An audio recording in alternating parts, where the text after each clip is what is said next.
This is a top news story with Zay Moore.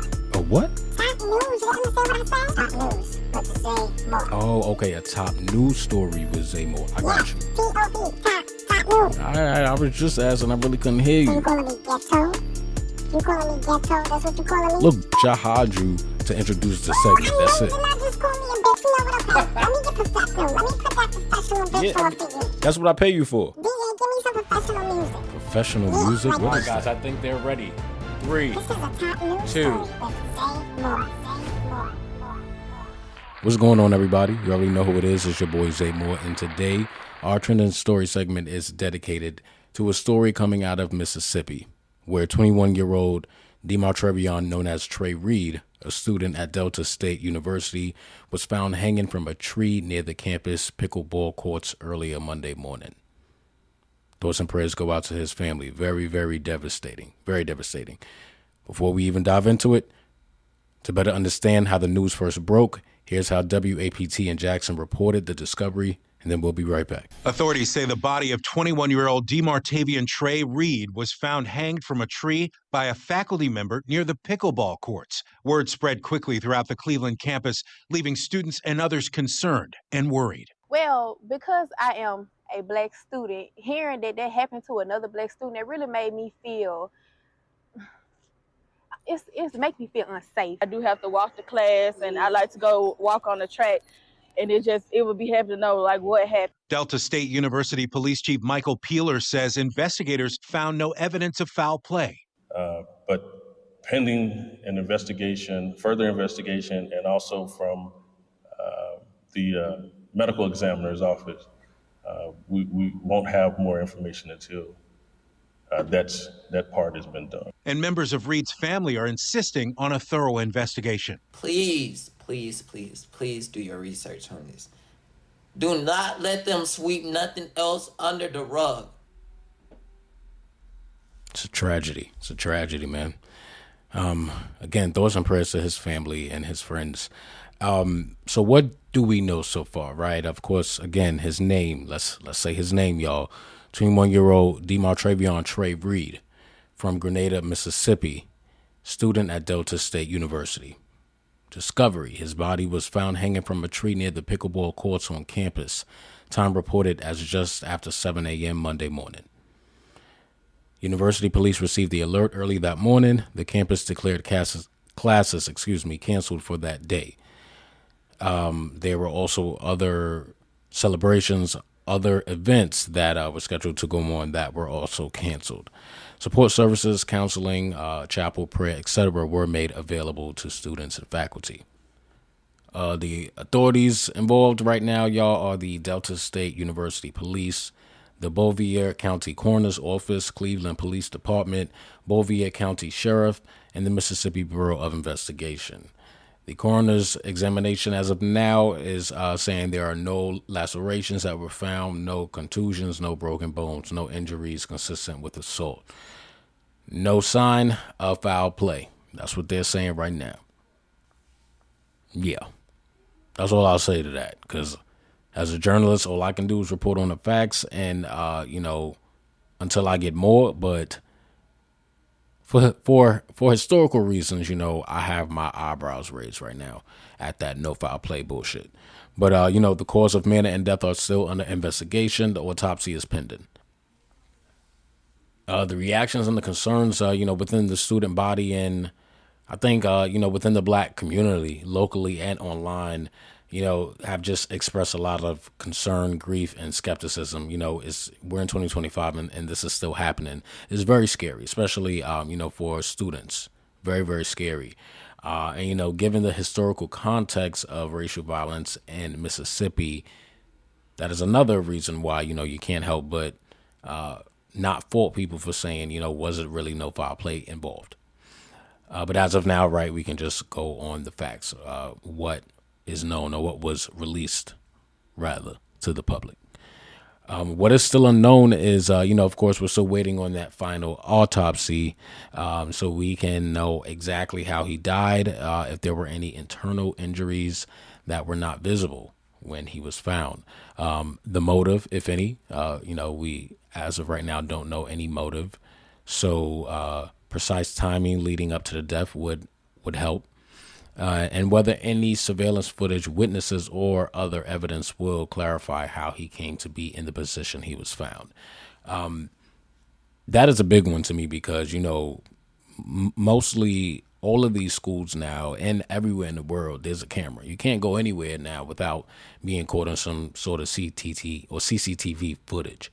So that's the first thing that I would have been going for, right? And I'm eager to know why there is this little bit of information being put out when we have things like technology and cameras and phones and all this that can be pinpointed. You can pinpoint his last location up to when his phone was cut off and start there. There's a bunch of things that they could be doing. And I hope they're doing. Because we did read together that the investigation is ongoing, but things like this make my skin crawl, you feel me? Because again, we're in 2025 and no way in hell should we be getting reports of people being lynched. It's a very strenuous political time, going on right now. We just had the Charlie Kirk assassination. Now we have this going on. And to trickle down history lane a bit, right? Why people might have a little bit of skepticism when it comes to it not being any foul play involved. We got to look at where this school is, right? So Delta State University is a public university, and it's in Cleveland, Mississippi, Mississippi Delta region. It's a very small school. About 2,716 students are reported. And there's a history of lynching in Mississippi, of course, if you didn't know. Between the post-Reconstruction era through the first half of the 20th century, Mississippi had, the pretty much a very high number of lynchings in the U.S. The Tuskegee Institute data shows about 581 reported lynchings in Mississippi from 1882 to 1968, of which 539 were black people. 539 of those 581 were black people. From 1877 to 1950, Mississippi accounted for nearly 600 lynchings, which was nearly 12% of the total black men and women lynched nationwide during that period, though many more deaths likely were unreported. Abuse during lynchings in Mississippi was often extreme. Besides hanging, there were instances of burning, mutilation, cutting off men's genitals and all that shit, torture, used as tools of terror and intimidation. And more recently, while the classic era of lynching is long past, there have been suspected cases of lynching or racial terror killings in Mississippi, even in the 21st century, y'all, even in the 21st century. So what does that say, right? Since 2000, there have been at least 8 suspected lynchings of black men and teenagers in Mississippi. So let's start there, right? I wanted to hop out of the history bag now. Let's get more current. So since 2000, there's already been 8. The Washington Post and other organizations know that there are cases suspected of lynching rather than definitely ruled legal lynchings, meaning there are often limited evidence or investigation determining motive. Often limited evidence. Don't let that fly under the rug. Limited evidence. Really? Come on now. Man,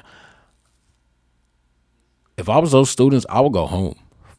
Dead ass. Like, I'm not, it's 2025. You're not going to tell me that there was no foul play involved. You're not going to tell me that this dude, I heard that they were trying to paint this whole suicide. Like, no, we're not doing this. Okay?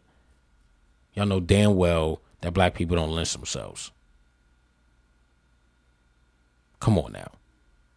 Let's be for real.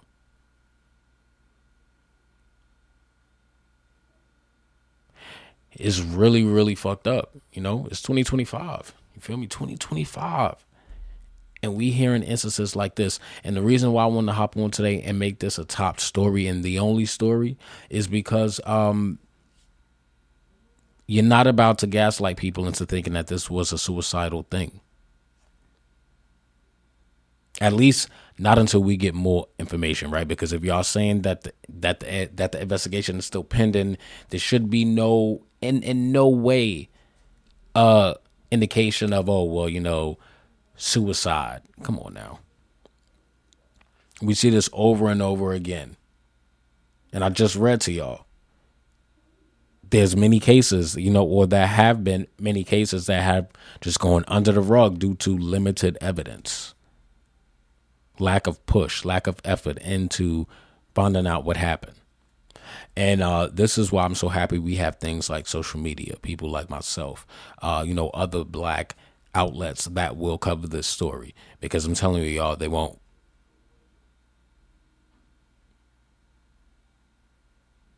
The media is so twisted that we dead ass might only hear about this once and then we'll just be going on to the next thing. I've seen that. So we're not going to let this go by the wayside. I'm actually going to reach out to some of his family members, right, to see if I can get any information, because this is a story that I'm really going to get in my bag on, because enough is enough. You feel me? His life was cut short. He had so much to live for. He was in college, obviously wanted to do something with himself. And like I said, I'm leaning more on, what the family said. If they said he showed no signs of suicidal, and we're not going to say, right, that there aren't instances where, people don't keep their family as in their personal life, right? Sometimes there are personal things that our family members or our friends going through that we don't know. But this situation is, I don't know. I'm not buying it. I'm sorry. I'm trying to refrain from, saying anything concrete, right? Because that's my journalistic duty. But I really just second guess everything I'm hearing so far. And like I said, I'm going to be reaching out to people. I'm going to follow the story, and just y'all stay on top of this story, right? Don't let the killing of this Delta State student just go under the rug. So justice for Trey, man. Justice for Trey Reed. Again, my heart and prayers go to his family and his friends, because this is devastating. Also prayers and thoughts to the black students of Delta State University, because if I was a student there, I would be scared. I would be petrified, because we're aware, and we are aware enough to know the state we are in 2025, right? When it comes to politics, right? There's no union right now. Everything is pointing fingers, and it's a lot of hostile shit going on. that's really what it boils down to. I was trying to find a better way to put it, but there's a lot of hostile shit going on right now. And Mississippi's a red state, so it's often described as one of the most conservative states in the U.S. They got a strong ass Republican support system out there, tied to religious, cultural, and economic factors. So when we take a look at what happened with Charlie Kirk, of course, him being a conservative himself, and just the timing of everything, people are going to speculate. People are going to speculate. And I hope that the black community does not let this story just go under the rug. Again, I'm going to keep saying that, because if nobody else is reporting on these stories, we should definitely be talking about them within the community, talking about them on our platforms, those that have platforms. I wasn't even going to do an episode today, but I took the time to curate this because, I just couldn't believe what I was hearing yesterday. And I'm like, nah, I have to inform my people. I don't spread news to divide. And, it's a lot of these news stations, a lot of these podcasts, a lot of media in general, they have a hidden agenda, y'all, to divide and conquer. I'm not with all that bullshit. Too stressful. I'm here to inform, you feel me? That's why I got into the journalistic game, because I am a curious person, you feel me? I like to educate myself. I like to read. I like to know what's going on. So I feel like everybody else should too. So that's why I got into it. But stories like this is why, people like me do what we do. So I just want to thank y'all for tuning in. Thank you for joining me very quickly. Stay safe out there. To my listeners in Mississippi, definitely stay safe out there. Keep your head on the swivel. I say that a lot. Don't, anybody asks you if you need a ride, say no. Your car break down, call a family member. I'm serious. You feel like that's how on it I would be, because you're not going to tell me that this dude lynched himself in 2025. Like, it's not happening. You feel me? So, yeah, I would just keep my head on the swivel out there. To the students at Delta State, keep your head on the swivel, because it doesn't sound like they're trying to inform y'all any more than they're trying to inform the public about what really happened. So, yeah, keep your head on the swivel. And to all my other listeners, while there's little we can do as civilians to directly influence the investigation into Trey Reed's death, we can hold space for his family, demand transparency, and continue to push for accountability in our institutions. As a community, we can educate ourselves, support one another, and make sure stories like this are not forgotten. Because even when justice feels out of reach, unity gives us power, y'all. Until next time, this has been your boy Zay Moore. Peace.